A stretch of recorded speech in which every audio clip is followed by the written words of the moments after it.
Hello बच्चों, स्वागत है आप सभी का मेरे अपने YouTube channel NCERT school coaching classes पे। आज का जो वीडियो होने वाला है वो कक्षा 12वीं के गणित सब्जेक्ट के ऊपर होने वाला है, जिसमें मैं आप लोगों को संबंध एवं फलन वाले अध्याय को पढ़ा रहा था। तो इसमें जो उदाहरण का तीसरा नंबर का प्रश्न है उसको आज देखने वाले हैं, क्योंकि ये वार्षिक पेपर की दृष्टि से बहुत ज़्यादा महत्वपूर्ण प्रश्न है। तो देखो, जो तीसरा प्रश्न है ये है, माना XY तल में स्थित समस्त रेखाओं का समुच्चय L है और L में R बराबर मंझला कोष्ठक के अंदर फिर छोटा कोष्ठक दिया हुआ है L1 L2 अनुपात L1 समांतर है L2 के द्वारा परिभाषित संबंध R है। सिद्ध कीजिए कि R एक तुल्यता संबंध है। रेखा Y बराबर 2x प्लस 4 से संबंधित समस्त रेखाओं का समुच्चय ज्ञात कीजिए।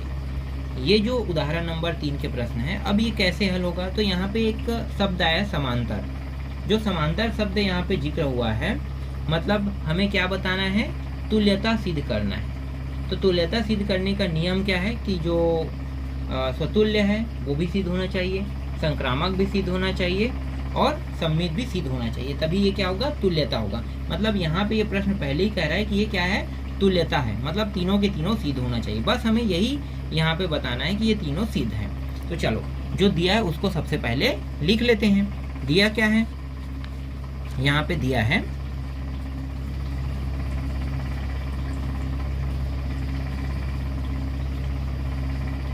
तो दिया गया संबंध है R बराबर, जो R के बराबर जो दिया रहता है उसी बस को हमें लिखना रहता है। दिया गया संबंध है, ठीक है। यहाँ पे L1 और दूसरा क्या है? L2 है। फिर अनुपात L1 समांतर है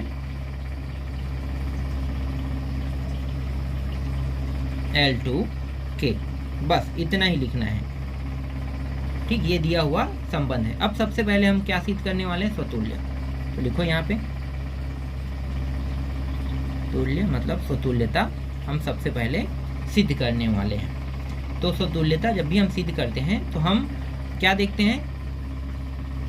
हम ये देखते हैं जो यहाँ पे L1 L2 दिया है, इनमें से आगे को हम ले लेते हैं। जैसे L1 है, इसे अपने आप से इसे क्या कराते हैं? सिद्ध कराते हैं, है ना। मतलब अपने आप से संबंध बनवाते हैं। अगर ये जो संबंध सिद्ध कर पाता है, जैसे कि यहाँ पे जो प्रश्न का है वैसा अगर सिद्ध कर पाता है तो इसका मतलब ये स्वतुल्य है। तो चलो चेक करते हैं। तो चेक करने पर हमें क्या पता चलना चाहिए? समांतर पता चलना चाहिए। तो क्या L1 L1 के समांतर हो सकता है या नहीं? सिंपल है ना। मैं यहाँ पे एक रेखा खींच देता हूँ। अभी देखो, ये रेखा है जो L1 है। तो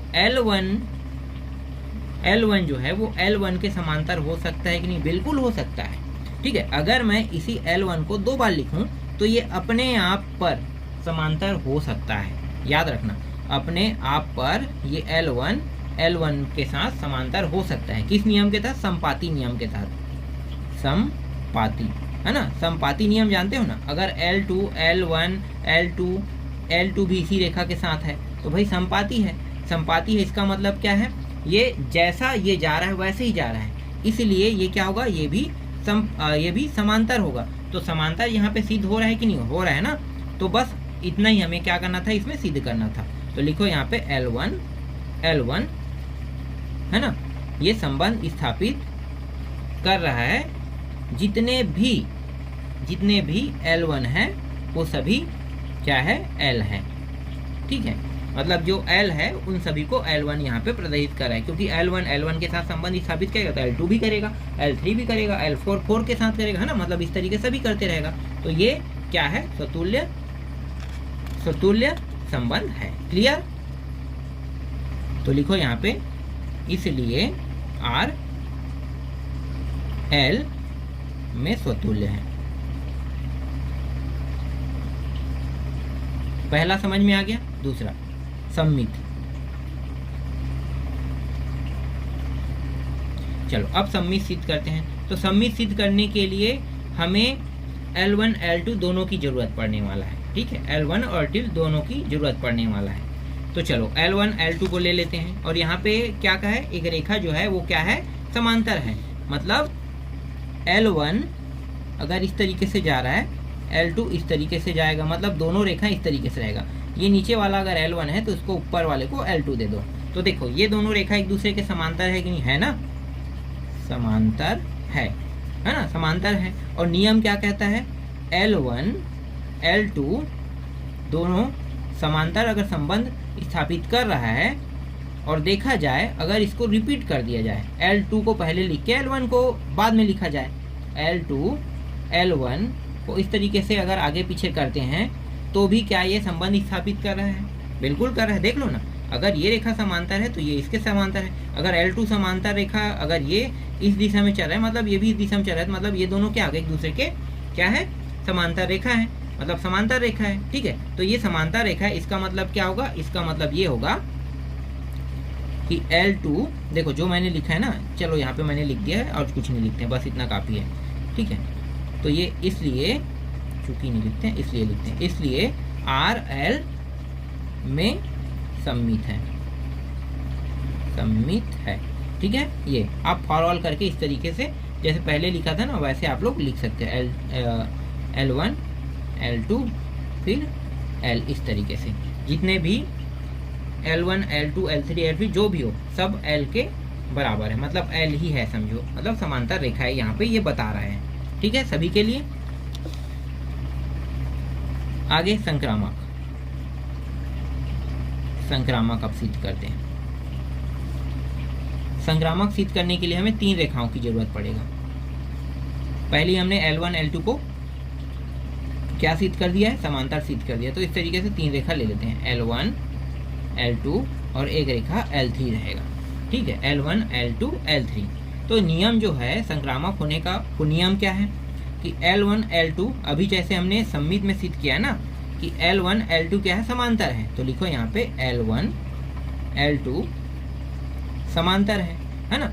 अब जो तीसरा रेखा लिए हैं वो भी L2 L3 के समांतर है, तो इसको भी लिखो L2 L3 के समांतर है। ठीक है, तीसरा रेखा भी, अगर ये रेखा इसके समांतर है तो ये रेखा भी इसके समांतर हो रहा है यहाँ पे सिद्ध। अब मुझे क्या करना है, अब मुझे ये देखना है कि ये L1 L3 भी समांतर है या नहीं, है ना, ये दोनों भी समांतर है या नहीं। तो देखो L1 L3 एक ही डायरेक्शन में है, एक ही डायरेक्शन में है, और L2 को अगर हटा दें है ना, L2 को हटा दें तो L3 और L1 भी समांतर रेखा ही होगा। कैसे, जैसे कि L1 L2 दोनों एक दूसरे के समांतर है, उसी तरीके से L3 भी L2 के अगर समांतर है, इसीलिए ये भी L3 के साथ समांतर रेखा बनाएगा। क्लियर, तो यहाँ पे लिखो L1 L3 समांतर है, इसलिए RL संक्रामक है।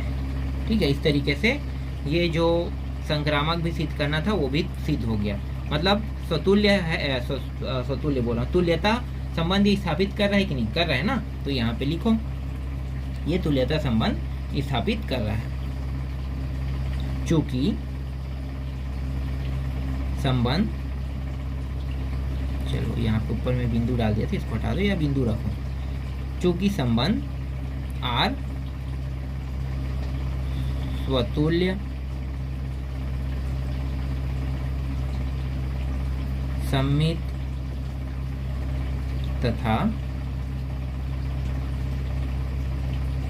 संक्रामक है, अतः R क्या है, R एक तुल्यता संबंध है। ठीक है, इस तरीके से ये तुल्यता संबंध सिद्ध हो गया।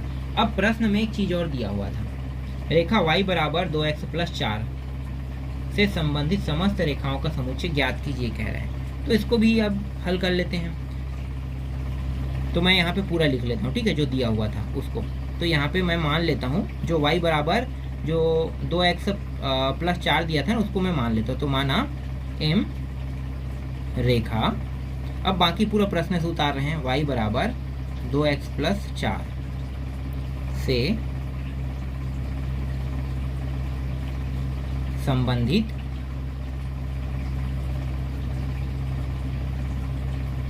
रेखाओं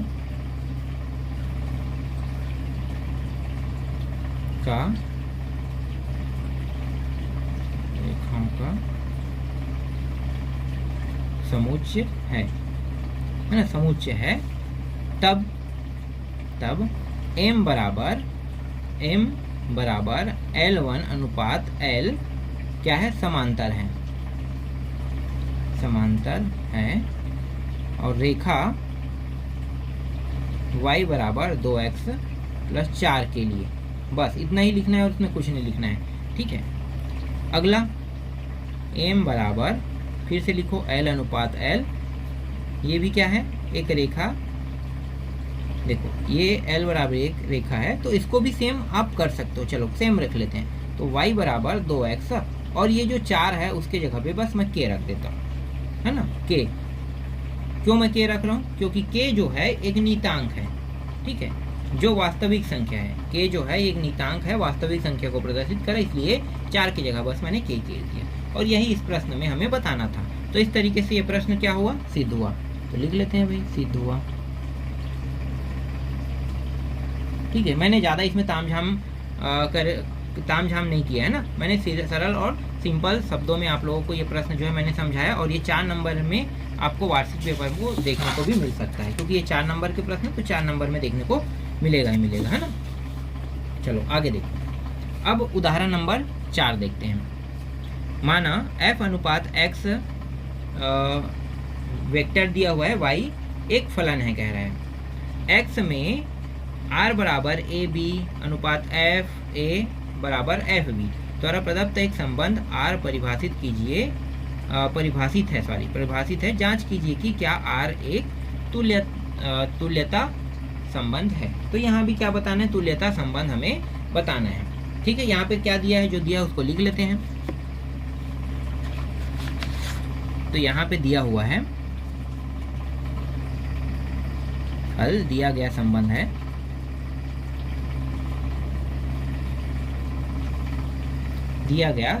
है, r बराबर ए बी एफ ए बराबर एफ बी, ये दिया गया संबंध है, ठीक है। सबसे पहले स्वतुल्य या फिर हम उसे कहते हैं स्वतुल्यता, ठीक है। तो सबसे पहले हम स्वतुल्यता सिद्ध करते हैं। तो स्वतुल्यता सिद्ध करने के लिए हमें फलन में देखना पड़ेगा ना, इसमें x y क्या है, एक फलन है बोल रहे हैं, तो x जो है वो समुच्चय है कह रहा है यहाँ पे।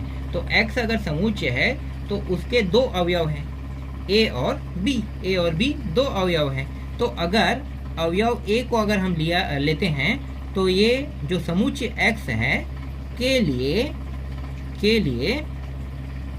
जो f a है ना, जो f a है इसके बराबर हमें क्या लेना पड़ेगा, एफ बी लेना पड़ेगा कि एफ ए लेना पड़ेगा, एफ ए ना, क्योंकि दोनों सेम होना चाहिए, स्वतुल्यता नियम में दोनों सेम होना चाहिए।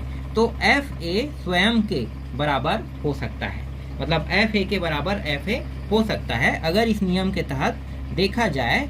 तो ए आर के साथ ए संबंध स्थापित कर रहा है, जितने भी ए जो है वो समुच्चय एक्स का क्या है, हिस्सा है, या समुच्चय x के साथ संबंध स्थापित करता है, इसलिए r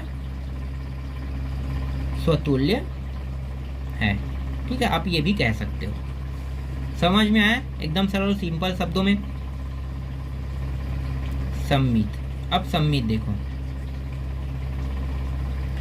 सम्मित में अब हमें a और b दोनों को लेकर चलना है। तो मान लेते हैं, माना a b दोनों अब इस बार समुच्चय x का हिस्सा रहेगा, है ना, जो इस प्रकार है कि ए बी संबंध स्थापित कर रहा है, तब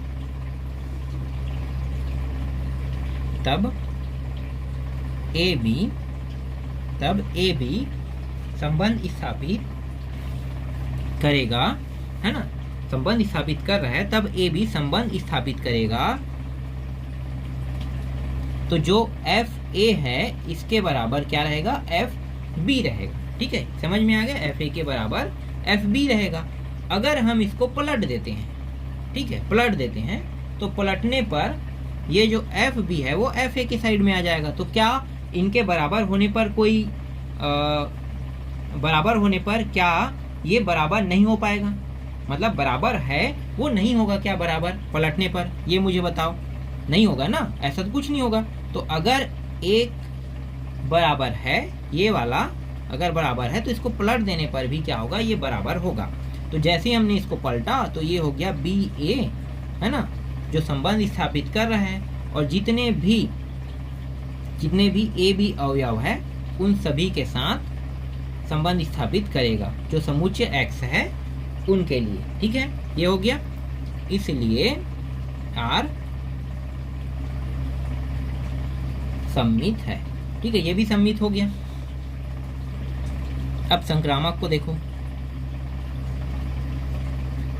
ठीक है, संक्रामक संबंध या संक्रामकता भी आप लिख सकते हो ना। ठीक है, संक्रामकता भी लिख सकते हो, संक्रामक भी लिख सकते हो। इस बार कितने लेंगे, 3, माना ए बी सी। अब ये अवयव जो है ए बी सी एक्स समुच्चय का हिस्सा हो रहा है। इस प्रकार है कि इस प्रकार है कि ए बी संबंध स्थापित कर रहा है और बी सी संबंध स्थापित कर रहा है, तब, है ना, संबंध स्थापित कर रहा है, तब एफ ए बराबर क्या होगा, एफ बी होगा कि नहीं, इसके बराबर ये दोनों होगा। अब क्या करेंगे, बी सी, तो ये जो एफ बी है इसके बराबर एफ सी रखते हैं। ठीक है, ये दोनों भी एक दूसरे के बराबर यहाँ पे सिद्ध हो रहा है। जब ये दोनों, देखो ये दोनों, ये पहला और ये दूसरा, दोनों एक दूसरे के बराबर सिद्ध हो रहा है, तो यहाँ पे अगर मैं डायरेक्ट इन दोनों को बराबर सिद्ध करूँ तो होगा कि नहीं, होगा ना, क्योंकि मान लो एफ ए 1 है तो एफ बी भी 1 हो गया, एफ बी 1 है तो एफ सी भी 1 हो गया, है ना।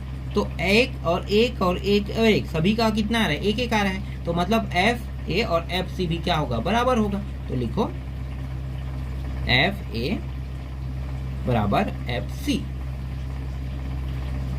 तो ए सी भी क्या है, संबंध स्थापित कर रहा है। तो जितने भी ए बी सी है उन सभी के लिए समुच्चय x जो है वो इसका हिस्सा हो रहा है, इसलिए ये क्या है, R संक्रामक है।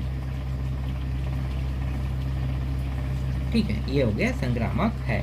अब ये संक्रामक सिद्ध हो गया, समतुल्य सिद्ध हो गया, सम्मित सिद्ध हो गया, इसलिए ये क्या होगा, तुल्यता संबंध होगा। समझ में आ गया। तो मतलब ये क्या है, तुल्यता संबंध है, इसलिए यह तुल्यता संबंध है, सिद्ध हुआ।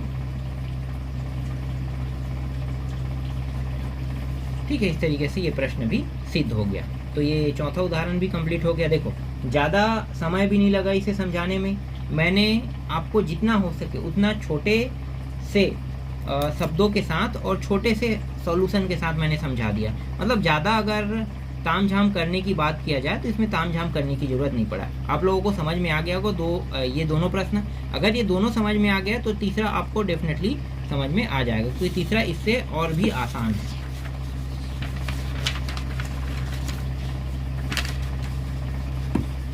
देखो तीसरा प्रश्न, सॉरी कितना हो गया, ये तीसरा चौथा पांचवा है ना, पांचवा है। सिद्ध कीजिए कि समस्त त्रिभुजों के समुच्चय A में R बराबर T1 T2 फिर अनुपात में T1 T2 के समरूप है। यहाँ पे समरूप का जिक्र किया, जैसे समांतर हमने तीसरा में कहा था ना, वैसे ही यहाँ पे समरूप हुआ है। द्वारा परिभाषित संबंध R एक तुल्यता संबंध है। भुजाओं 3 4 5 वाले समकोण त्रिभुज T1, भुजाओं 5 12 13 वाले समकोण त्रिभुज T2 तथा भुजाएं 6 8 10 वाले समकोण त्रिभुज T3 पर विचार कीजिए। T1 T2 T3 में से कौन से त्रिभुज परस्पर संबंधित है, ये हमें बताना है। तो चलो अब इस प्रश्न को भी हल करते हैं। ये कोई टफ और कठिन प्रश्न तो है नहीं, है ना। तो ये भी आसानी से हल होने वाला प्रश्न है। तो चलो इस प्रश्न को हल करते हैं। सबसे पहले जो दिया है उसको लिख लेते हैं।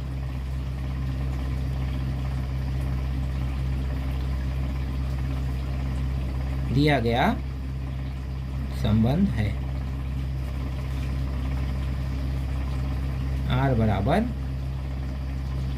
और ये है T1, आई नहीं है सॉरी, T है ना, T1 T2 फिर T1 T2 के क्या है, समरूप है।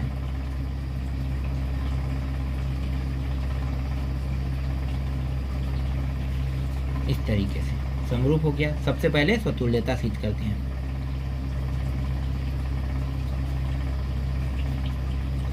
सबसे पहले स्वतुल्यता, तो जो T1 T2 ये सब समुच्चय, एक समुच्चय का हिस्सा है। तो समुच्चय मानना चाहो तो आप ए को भी मान सकते, नहीं यहाँ तो ए का जिक्र किया तो हम ए को मानेंगे, अलग से T नहीं मानेंगे, ठीक है। तो समुच्चय क्या है, ए है। तो समुच्चय ए का एक अवयव क्या है, T1 है। तो माना T1 समुच्चय ए का एक अवयव है, तब T1 स्वयं के समरूप है, स्वयं के समरूप है। अब ये स्वयं के समरूप कैसे हो रहा है, तो अब यहाँ पे मैं तुम लोगों को त्रिभुज बना के बताता हूँ, ठीक है। एक त्रिभुज ले लेते हैं, समकोण त्रिभुज। इस तरीके से T1 जो है समकोण त्रिभुज है। तो 3 4 5 इनके भुजाओं का क्या है, मान है। तो 3 मान लो इसका है, 4 इसका, सबसे बड़ा भुजा विकर्ण कर्ण होता है, तो कर्ण भुजा का 5 है। और ये क्या है, T1 त्रिभुज है। तो T1 त्रिभुज क्या अपने आप से समरूप हो सकता है कि नहीं, बिल्कुल हो सकता है। मतलब T1 के समरूप हो सकता है। देखो T1 ये रहा, तो T1 के अगर समरूप होगा तो भुजाएं क्या चेंज होगा, नहीं होगा। और भुजा चेंज नहीं होगा तो भैया यहाँ पे कोण भी चेंज नहीं होगा। मतलब ये अगर 90 अंश का है तो ये वाला भी 90 अंश करेगा। ये अगर 45 अंश का तो ये 45 है तो ये वाला 45 रहेगा। समझ में आ गया। मतलब समान जो कोण है, समरूप में सिर्फ कोणों को देखा जाता है। तो ये जो कोण है वो सेम है। ये वाला ऊपर का कोण सेम है, ये वाला कोण और ये वाला कोण जैसा जो डायरेक्शन में गया उसी डायरेक्शन का भी सेम है। इसका मतलब क्या है, ये स्वयं से समरूप है। इसका मतलब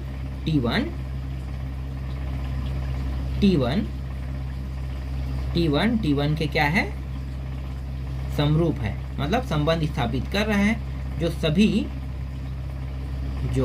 ये फॉर ऑल लिखो, जो सभी T1 ए अवयव के लिए क्या है, समरूप सिद्ध करेगा। ठीक है, इस तरीके से हो गया। अब यहाँ पे लिखो, इसलिए R A जो है ये समुच्चय है ना, R A समुच्चय में स्वतुल्य है।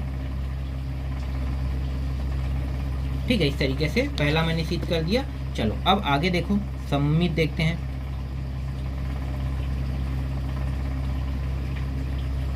सम्मितता है ना, सम्मित सिद्ध करते हैं। तो सम्मित वाले में T1 और T2 का जरूरत पड़ेगा यहाँ पे। तो माना T1 T2 समुच्चय A का एक हिस्सा है ना, समुच्चय A का हिस्सा है, तब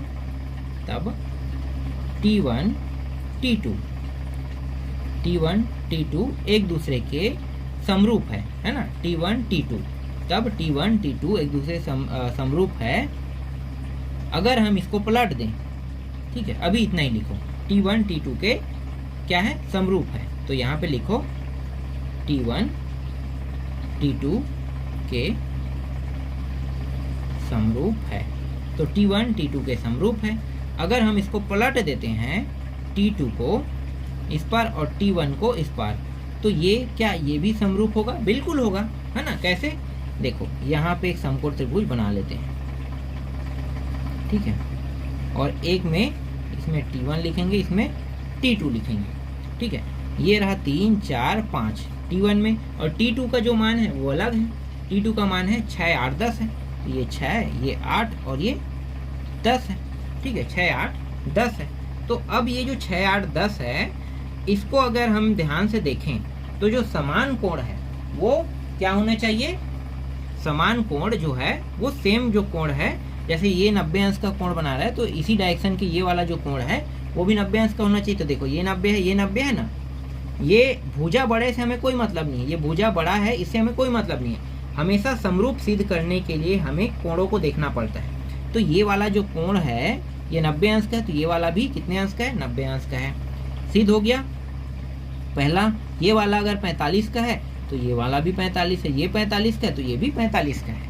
तो इसके तहत अगर देखा जाए तो T1 T2 के क्या है, समरूप है ना, समरूप हो गया।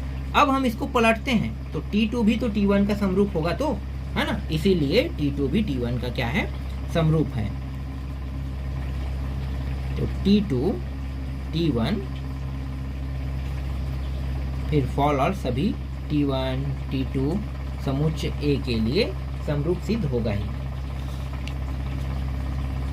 इसलिए R समुच्चय A में सममित संबंध है,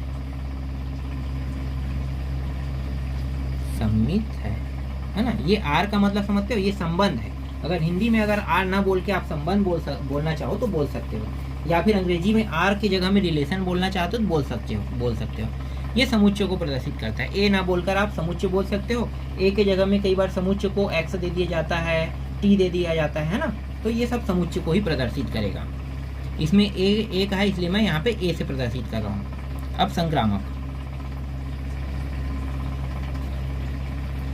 संक्रामक सिद्ध करते हैं। माना संक्रामक में T1 T2 T3 तीन लगेंगे ना, T1 T2 और T3, ये तीनों समुच्चय A का क्या है, एक हिस्सा है। सबसे पहले हम लोग T1 को लेते हैं, T1 T2 R और T2 T3 ये भी R, मतलब ये भी संबंध स्थापित कर रहा है। तब T1 T2 के क्या है, समरूप है, समरूप है। ठीक है, T1 T2 के समरूप है। कैसे समरूप हुआ पता चल गया, मैं यहाँ पे यहीं पे बता देता हूँ। चलो ये इस तरीके से, ठीक है, ये T1 हो गया 4, ये हो गया भुजा 3, ये 4 और ये 5, ठीक है। और दूसरे साइड में क्या रखूँगा, दूसरे साइड में जो बड़ा वाला त्रिभुज है उसको रख लेते हैं, T2 को, जिसमें 6 है, 8 है और ये 10 है। ठीक है, तो देखो ये वाला क्या सिद्ध कर रहा है, समरूप सिद्ध कर रहे हैं।